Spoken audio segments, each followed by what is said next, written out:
ഇതിപ്പോൾ നമ്മളെല്ലാവരെ പോലെ ആയാൽ പറ്റൂല, നിങ്ങൾക്ക് അത് പറ്റില്ല. പിന്നെ എന്തോ ആയിട്ടെ നമുക്ക് പിന്നെ അതിനൊന്നും നേരമില്ല.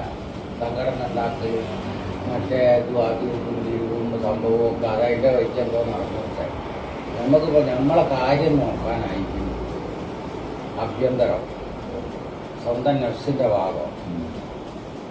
ആത്മാവിന് കളങ്കം പറ്റാതെ നമ്മൾ ശ്രദ്ധിക്കേണ്ടത് അത്യാവശ്യമാണ്. അത് ഗസാലി ചെയ്തതുപോലെ ആ പ്രവൃത്തി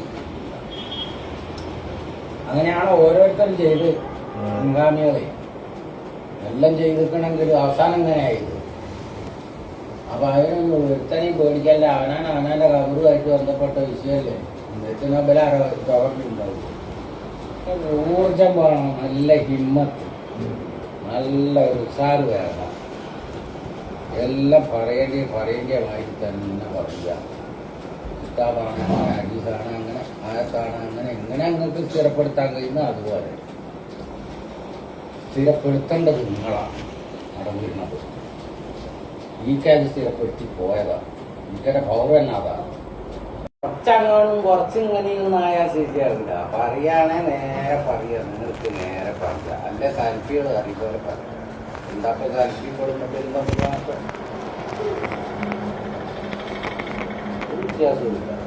എന്തിനാ ഭയപ്പെടുന്നത്? ഈ സംഘടന ഉണ്ടാക്കാനും സംഘടനയുടെ മഹത്വം പറയാനും ഈ സംഭവങ്ങളൊക്കെ നിലനിർത്താനും ഒക്കെ മടവൂരിൻ്റെ പേര് അറിയുകയും ചെയ്യുക. നേരത്തെ കുറ്റിയും വെക്കുക, പൈസയും വേണം, പാട്ടപ്പീരും വേണം. സ്ഥാനം പറഞ്ഞൂടാ, കറാമത്ത് പറഞ്ഞൂടാ. എന്താ ഉസ്താദിനെ പറ്റി കറാമത്ത് പറയുന്നുണ്ടല്ലോ, അതുള്ളതോ ഇല്ലാത്തതോ? പേരോടനെ പറ്റി, സിറാജ് ലൂഹനെ പറ്റി ഇവിടെ പല മഹത്വവും കറാമത്തും പറയുന്നുണ്ടല്ലോ, ഇതുള്ളതോ ഇല്ലാത്തതോ? ഇതൊക്കെ നിങ്ങൾക്ക് പറയാമെങ്കിൽ മടവൂരിനെ പറ്റിയാ പറയാൻ ആളില്ലാത്ത? വിടൂലേ, ഒരു ഇഞ്ച് വിടൂല. ആരും മനസ്സിലാക്കണ്ട.